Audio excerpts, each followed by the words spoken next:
Assalamualaikum. I'm RASYIDAH binti AZMI, supervised by Associate Procrustes alias, and the co-supervisor consists of Nur Azwar Syuhada Samsudin, Rani Anak Perempuan Sakaran, Choi Kerwun, and Eric Chang. I like to present my research project, and the topic is ethnicity classification through geometry of female thoracic vertebrae from CT scan. Here is the content for my presentation, which includes introduction, objective, methodology, and results, discussion, conclusion, and reference. Next, we move to the introduction, where forensic anthropology is the application of physical anthropology to legal cases and focus on the human skeleton.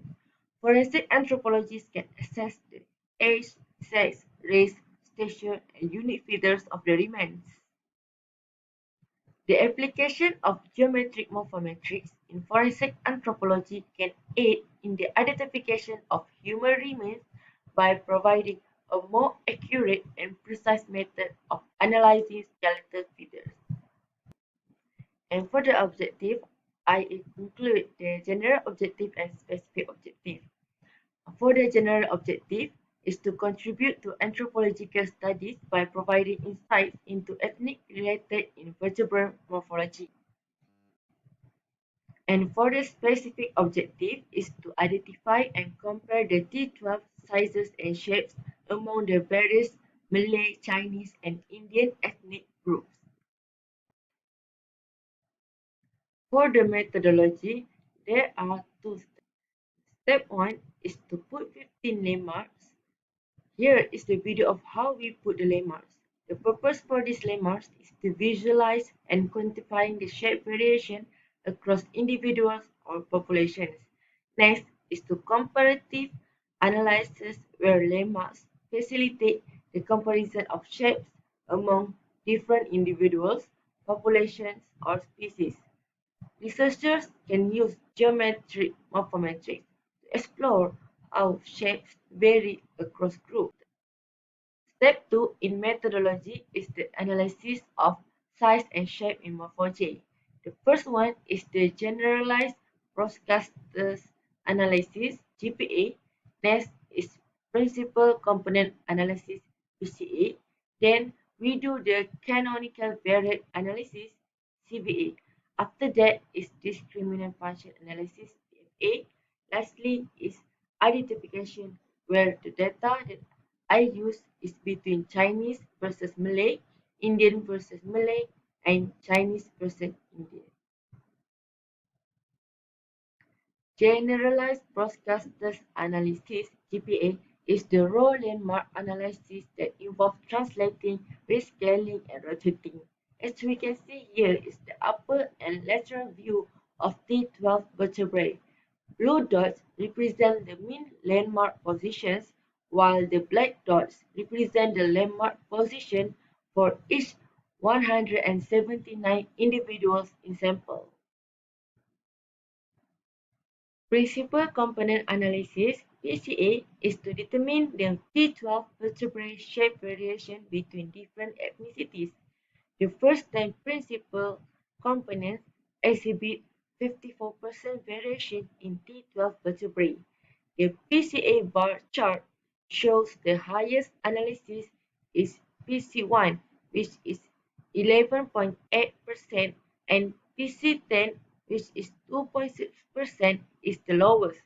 So the 54% variation is the total of PC1 to PC10. Procrustes ANOVA. The table shows the centroid size and shape, sum of squares, mean squares, and degree of freedom, which is below 0.0001. This concludes that there are significantly differences in centroid size and shape between each ethnicity. For the canonical variate analysis, CVA is used for analyzing group structure in multivariate data. There are three groups of ethnicities in here, which the red is Chinese, green is Indian, and blue is Malay. For the Mahalanobis distances, there is significant difference in all ethnicities. The Malay population is located between the Chinese and Indian. Also, the highest variation that can be seen is between Chinese and Indian, and this can be supported by discriminant function analysis (DFA). Next is the discriminant function analysis (DFA) is a statistical procedure that classifies unknown individuals and the probability of their classification into a certain group. The discriminant function shows 100% variation of each group, and after being cross-validated for 10,000 times, the variation has been dropped. For Chinese versus Malay, it has been dropping to 51%, while Indian versus Malay from 100% to 61%. And for Chinese versus Indian, the cross-validation, there's only 57.5%. The classification rate from cross-validation analysis shows that T12 was accurately classified in more than 50% in each comparison.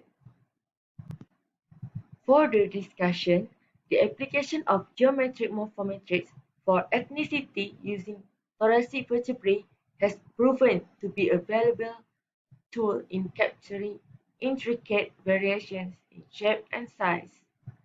The reliability for this approach is underscored by the meticulous identification of landmarks and the three-dimensional nature of the data obtained from CT scans. Next is understanding how ethnicity influences thoracic vertebral morphology may contribute to more personalized medical intervention.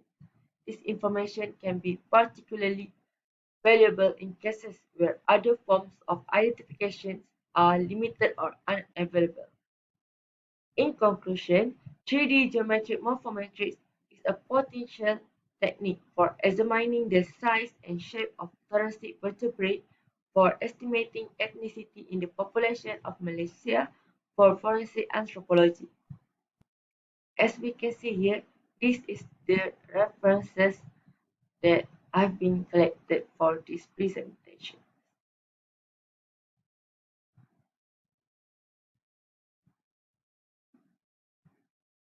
That's all from me. Thank you.